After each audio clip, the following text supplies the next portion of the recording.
কত বড় মুত্তাকি ছিলেন সাইয়েদনা ওমর ফারুক। মদিনার সমাজে কয়জন মুনাফিক ছিল বিশ্বনবী ছাড়া কেউ বলতে পারতেন না। বিশ্বনবী কোন সাহাবীকে মুনাফিকদের লিস্ট দিয়ে যান নাই, একজন সাহাবী ছাড়া। দেখি কেউ বলতে পারেন কিনা ওই সাহাবীর নাম কি? নাম হুযায়ফা ইবনুল ইয়ামান রাদিয়াল্লাহু তাআলা আনহু। ওনাকে বলা হতো সাহিবু সিররি রাসূলিল্লাহ, আল্লাহ রাসূল সাল্লাল্লাহু আলাইহি ওয়াসাল্লামের গোপন তথ্যের ধারক বাহক। সুবহানাল্লাহ পড়বেন না? বিশ্বনবী ইন্তেকালের আগে মদিনার সমাজে মোট কয়জন মুনাফিক আছে এই তথ্য আবু বকরকে বলেন নাই, ওমর রাদিয়াল্লাহু তাআলা আনহুকে বলেন নাই, উসমান রাদিয়াল্লাহু তাআলা আনহু, আলী রাদিয়াল্লাহু তাআলা আনহু, আশারাতুল মুবাশশিরিনা বিল জান্নাহ কোন সাহাবীকে বলেন নাই। শুধুমাত্র কেবলমাত্র একমাত্র হুযায়ফা ইবনুল ইয়ামান রাদিয়াল্লাহু তাআলা আনহুর কাছে মুনাফিকদের লিস্টে বিশ্বনবী দিয়ে গিয়েছেন। সুবহানাল্লাহ পড়েন। মদিনায় কারা কারা মুনাফিক কেউ জানতো না হুযায়ফা ছাড়া। কে ছাড়া? নামটা আজকে মুখস্থ করেন, যাতে অন্য কোনো ওয়াজে কেউ জিজ্ঞেস করলে বলতে পারেন। মুনাফিকদের লিস্ট যে সাহাবীর কাছে বিশ্বনবী দিয়ে গিয়েছিলেন, সাহাবীর নাম কি? নাম নামটা কেমন লাগে? ভাল লাগে? অনেকে আমারে জিজ্ঞেস করে, হুজুর আমার ছেলে হবে আগামী মাসে, একটা নাম দেন। নাম দিয়ে দিলাম হুযায়ফা। যাদের হবে ছেলে, এলাকায় যাদের নেক্সট কয়েক মাসে ছেলে হবে, খালি হুযায়ফা চলবে। কি চলবে? ভাল লাগে? নামটা ভাল লাগে? রাইখেন, অনেক সুন্দর নাম। উনি জানতেন মুনাফিক কারা। দেখেন ওমরে ফারুকের তাকওয়ার লেভেলটা কত হাই। ওমরে ফারুক একদিন হুযায়ফা রাদিয়াল্লাহু তাআলা আনহুর কাছে গেলেন, যে বললেন, হুযায়ফা, বিশ্বনবী ইন্তেকালের আগে মুনাফিকদের নামের লিস্টটা কারো কাছে দেয় নাই, আমার জানা নাই, সাইয়েদনা আবু বকরের জানা নাই, কোন সাহাবীর জানা নাই, তুমি ছাড়া। আমি তোমার কাছে জানতে চাই, আমি ওমরের নামটা ওই মুনাফিকদের খাতায় আছে কিনা আমার একটু বলো। আমার ওমরের নামটা ওই মুনাফিকদের লিস্টিতে একটু আছে কিনা, নামটা একটু বলো। যদি থাকে আমি ভালো হয়ে যাব, আমি নেফাকি দূর করে পাক্কা মুমিন হতে চাই। আমার নাম যদি মুনাফিকের লিস্টে থাকে আমি তো শেষ। হুযায়ফা চোখের পানি ছেড়ে দিয়ে বলে, আমিরুল মুমিনিন, কেমন প্রশ্ন করলেন আপনি? আপনি বিশ্বনবীর শ্বশুর, এই উম্মতে আপনার পজিশন 3 নাম্বার। আপনারে মুনাফিকরা ভয় পায়, শয়তান আপনারে ভয় পায়। আপনি জান্নাতে সব বয়স্ক লোকদেরকে নিয়ে জান্নাতের মধ্যে আগে আগে ঢুকবেন, কেমন করে মুনাফিকদের কাতারে আপনার নাম থাকতে পারে ওমর? সুবহানাল্লাহ পড়ে। কি বিনয়ী, কি তাকওয়া। হুযায়ফাকে যে ধরতেন, হুযায়ফা একটু বলো না আমার নামটা মুনাফিকদের লিস্টিতে আছে কিনা। ওমরে ফারুকের যদি এই টেনশন থাকে যে আমি মুনাফিক হয়ে গেলাম কিনা, আমাদের এই টেনশন থাকার দরকার আছে না নাই? হ্যাঁ, যেন সব সময় আল্লাহর কাছে দোয়া করতে হবে, আল্লাহ তুমি নেফাকি থেকে আমাদেরকে বাঁচাও। আরো জোরে পড়েন আমিন। আপনারা ওঠা বসা শুরু করলেন কেন? অনেক রাত হয়ে গেছে তাই? হ্যাঁ, শেষ করে দেই তাহলে না? যে অনেকের কষ্ট হচ্ছে মনে হচ্ছে। হ্যাঁ, এক নম্বরে যাচ্ছে এইটা, এইটা সব মুখস্থ দেখি। হ্যাঁ, 1 নাম্বার, 2 নাম্বার, 3 নাম্বার। 1 নাম্বার হইল পেশাবখানা, 2 নাম্বার পায়খানা, 3 নাম্বার নাকি এইটা?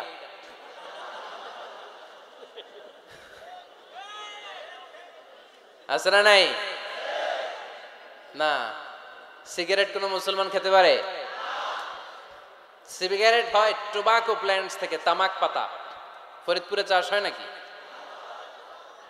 হয়। কোন থানায় হয় বেশি? হ্যাঁ, তামাক ক্ষেত যারা দেখছেন, কোনো বেড়া লাগানো লাগে? কারণ ছাগলেও মুখ দেয় না। তো যেটা ছাগলে খায় না, এটা কোনো মুমিন বান্দা খাইতে পারে?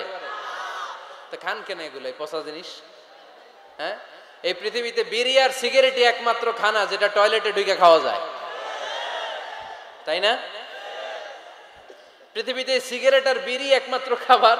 রাগ করবেন না যারা খান, রাগ করেন না। আবার একটু কমন সেন্সটা কাজে লাগানোর জন্য, চিন্তার জন্য বলতেছি।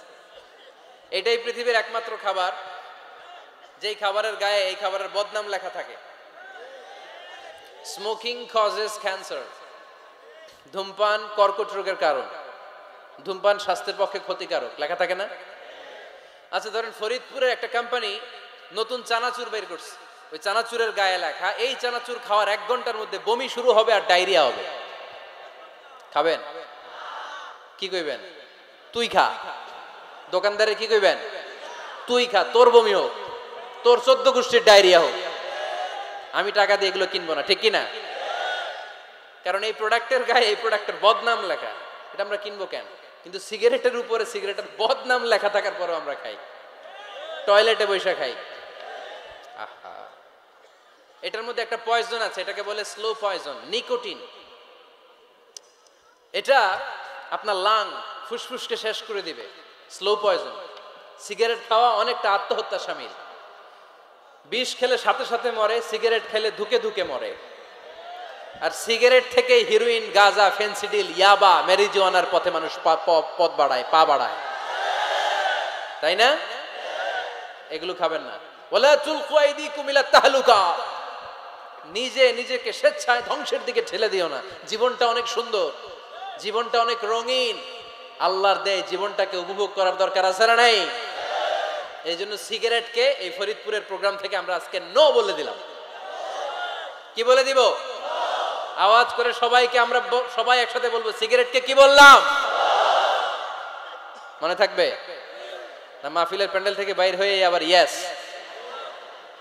হ্যাঁ না, ইয়েস করা যাবে না। সিগারেটকে কি বললাম? নো। ওমর ফারুক রাদিয়াল্লাহু তাআলা আনহু আমাদের সুপার হিরো, আমাদের সবাই বলেন আমাদের। উনি কত বড় সুপার হিরো শুনেন। উনি জুমার খুতবা দিচ্ছেন। কি দিচ্ছেন? মসজিদে নববীতে। খুতবার মাঝখানে হঠাৎ বললেন, ইয়া সারিয়াতাল জাবাল, ইয়া সারিয়াত ইবনে জানিমিল জাবাল। এই কথা বলেই আবার খুতবা দিতে শুরু করলেন। ওনার এই ইয়া সারিয়াত ইবনে জানিমিল জাবালের সাথে আগের কথারও কোনো মিল নাই, পরের কথারও কোনো মিল নাই। জুমার নামাজের পর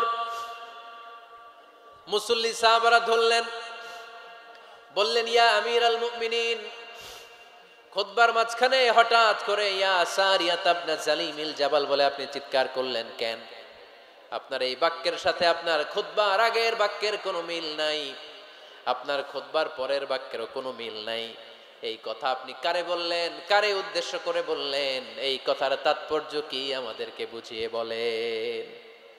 ওমরে ফারুক বললেন, আমি যখন খুতবা দিচ্ছি আমি দেখতে পেলাম ওই যে কয়েক মাস আগে আমি আমার মুসলিম সেনাবাহিনী পারস্যে আক্রমণের জন্য পাঠিয়েছি, বর্তমান ইরানের ওই বিশাল এলাকাতে পারস্যে আমি আমার ব্যাটালিয়ন পাঠিয়েছি।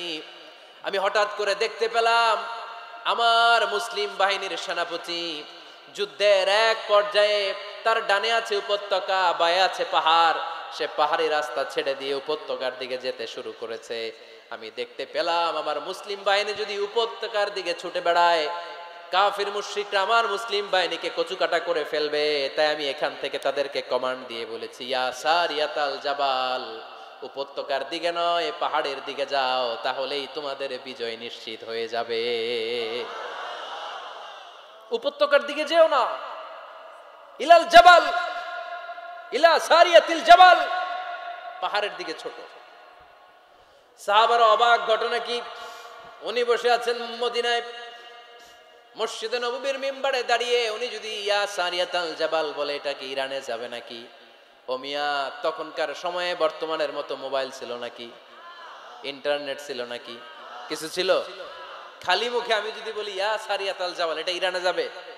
ইন্ডিয়ায় যাবে? ঢাকায় তো যাবে না, ফরিদপুর শহরেই তো বসবে না, ঠিক কিনা? কিন্তু এটা আমিরুল মুমিনিন বিশ্বাসী সাহাবারা বিশ্বাস করে নিল। কিছু মুনাফিক ছিল, এরা কয় না ঝামেলাস, এটা তো সম্ভব না। এক কাজ করি, এই সেনাপতি যখন বিজয়ী বেশে মদিনায় ফিরে আসবে আর আমরা ধরবো। এরা দিন গুনতে লাগলো, এই সেনাপতি মুসলিম বাহিনী নিয়ে পারস্য জয় করে কবে ফিরে আসবে। এই মুনাফিকের দলগুলো কখনো সেনাবাহিনীকে অভ্যর্থনা জানাতে যেত না, কিন্তু এইবার সবার আগে মদিনার উপকণ্ঠে যে সেনাপতিদেরকে অভ্যর্থনা জানানোর জন্য ফুল নিয়ে রেডি, ফুল নিয়ে দাঁড়ায়। সেনাপতি ঢুকার সাথে সাথে ধরছে, এই সেনাপতি কোত্থেকে আসছে? কয় পারস্য জয় করে আসছে।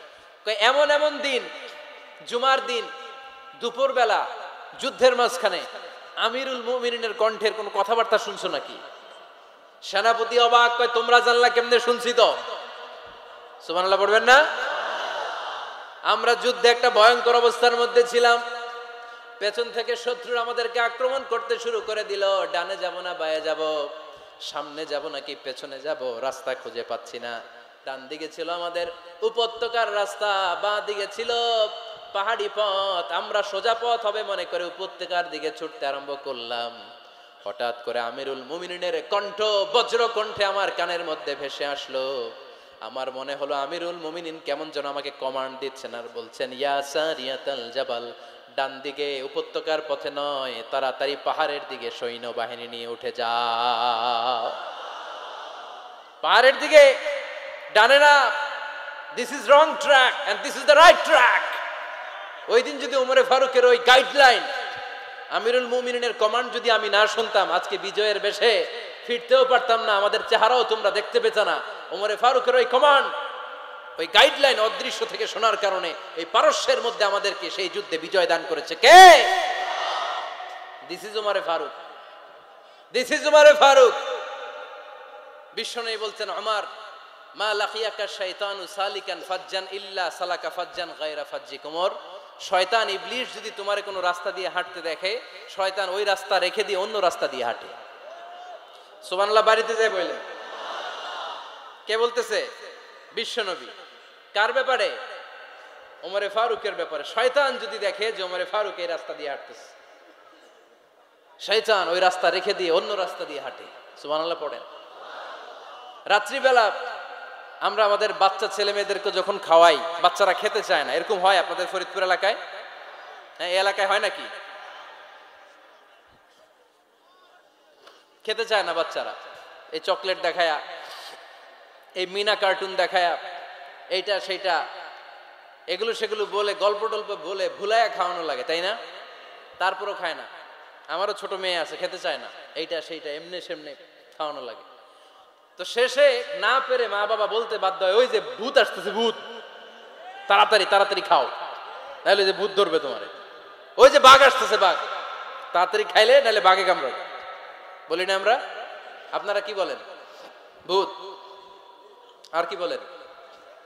হ্যাঁ হ্যাঁ, আচ্ছা, এক এক জায়গায় এক একটা আমরা বলি, ভূত আসবে, বাঘ খাবে, ভাল্লুক খাবে, তাড়াতাড়ি খাও। মদিনাতে যখন ওমরে ফারুক আমিরুল মুমিনিন, মদিনার মায়েরাও বাচ্চাদেরকে খাওয়াতে পারতো না, ছোট্ট মেয়েদেরকে খাওয়াতে পারতো না, খাওয়া নিয়ে যন্ত্রণা করতো। বাচ্চারা যখন মদিনায় খেতে চাইতো না রাত্রি বেলায়, মদিনার মায়েরা বলতো, তাড়াতাড়ি খাও, হা হুয়া ইয়াতি উমর, হা হুয়া ইয়াতি উমর, তাড়াতাড়ি খা, নাইলে ওই যে ওমর আসতেছে, Omar. This is our superhero সাইয়েদনা ওমর ফারুক রাদিয়াল্লাহু তাআলা আনহু। শুধু শয়তানি ভয় পেত না, মুনাফিকরাও ভয় পাইতো, জমের মতো ভয়। শুধু তাই না, আমাদের আম্মাজান বিষ্ণু ইসা ইসলামের স্ত্রীরাও ওমর ফারুককে ভয় পেতেন।